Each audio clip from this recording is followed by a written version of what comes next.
বাংলাদেশি নাগরিকদের জন্য বাহরাইনের নতুন সাধারণ শ্রমিক বা কাজের ওয়ার্ক ভিসা আনুষ্ঠানিকভাবে কবে নাগাদ পুরোপুরি চালু হবে? বর্তমান পরিস্থিতির মূল বিষয়গুলো: ভিসা স্থগিতের দীর্ঘ ইতিহাস।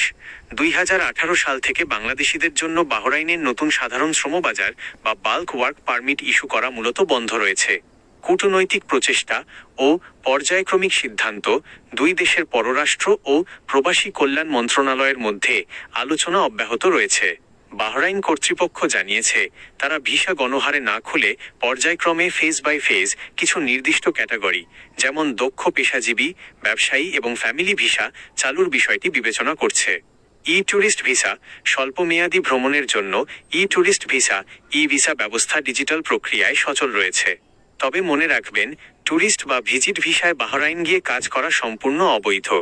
জরুরি পরামর্শ: কাউকে টাকা বা পাসপোর্ট দেবেন না। বাহরাইনের ফ্রি ভিসা চালু হয়েছে বা কাজের ভিসা বের করে দেওয়া হবে এমন দাবি করে কোনো দালাল বা এজেন্সি অগ্রিম টাকা কিংবা পাসপোর্ট জমা চাইলে প্রতারিত হবেন না। অফিসিয়াল নোটিশ অনুসরণ করুন। বাহরাইনের labour market regulatory authority LMRA, বাহরাইনে অবস্থিত বাংলাদেশ দূতাবাস এবং জনশক্তি কর্মসংস্থান ও প্রশিক্ষণ ব্যুরো BMETর অফিসিয়াল ঘোষণা ছাড়া অন্য কোনো মাধ্যমে বিশ্বাস স্থাপন করবেন না।